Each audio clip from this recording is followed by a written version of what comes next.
Gujarat Titans আসলে যেভাবে খেলেছে তাদের এবারে চ্যাম্পিয়ন হওয়া কেউ আটকাতে পারবে বলে মনে হচ্ছে না। তার কারণ হচ্ছে তাদের যে টিম, অসাধারণ একটা টিম। মানে তাদের কাছে 200 রানও কোনো বিষয় না। আমার তো মনে হয় আজকে যদি আম, দিল্লিকে বিরুদ্ধে 20 রানও করতো, আমার তো মনে হয় না তাদের জিততে কোনো অসুবিধা হতো বলে।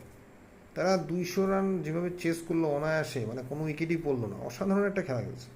এবং তাদের যে ওপেনিং পেয়ার, মানে অসাধারণ, আইপিএলের ইতিহাসের অন্যতম ওপেনিং পেয়ার, সেরা ওপেনিং পেয়ার আমার কাছে মনে হয়।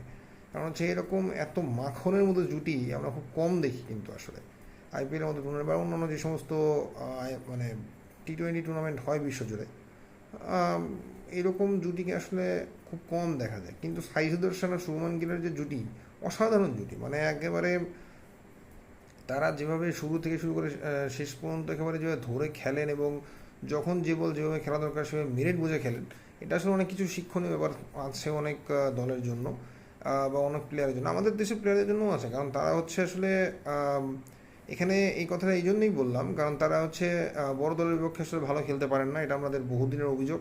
কিন্তু আমাদের দেশের প্লেয়াররা আসলে এই জায়গাটাতে কোনো কাজ করেন বলে মনে হয় না আমার কাছে।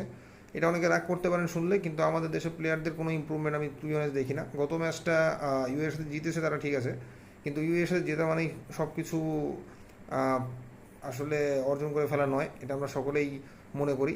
কারণ হচ্ছে ইউএই আহামরি কোনো বড় দল না টি-20-তে। এটা যদি ইন্ডিয়া, অস্ট্রেলিয়া বা ইংল্যান্ড হতো তাহলে আমরা, বা সাউথ আফ্রিকা হতো বা নিউজিল্যান্ড হতো, সেটা আমরা একটা অন্যভাবে নিতাম। কিন্তু এই পারফরমেন্স যেভাবে করে এত নাচন কোদনের কী আছে আমি বুঝি না।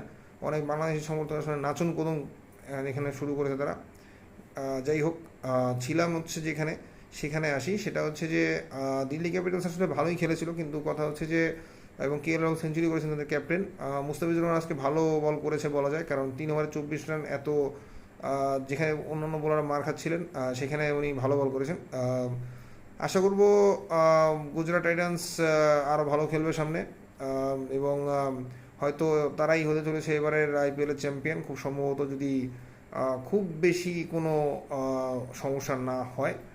আর বাকি টিমগুলোর মধ্যে পাঞ্জাব এবার ভালো খেলেছে, কারণ নর্মালি আমরা পাঞ্জাবকে এতটা ভালো খেলতে দেখি না। তবে শশাঙ্ক সিং, শুভঙ্কর মিশ্র একটা পডকাস্টে বলেছিলেন যে এবার পাঞ্জাব টপ 2-তে থাকবে। টপ 2-তে তারা থাকবে কিনা সেটা তো আরও পর দুটো ম্যাচ দেখলেই বোঝা যাবে।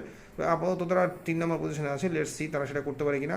পাঞ্জাবের জন্য শুভকামনা রইল, আশা করি তারা কোয়ালিফাই করবে প্লে অফের জন্য। সরি, তারা অলরেডি কোয়ালিফাই করে ফেলেছে, sorry for the mistake. So তারা দেখা যাক কতটুকু তারা যেতে পারে। এবং গুজরাট টাইটান্সও আশা করি এবার তাদের ট্রফিটা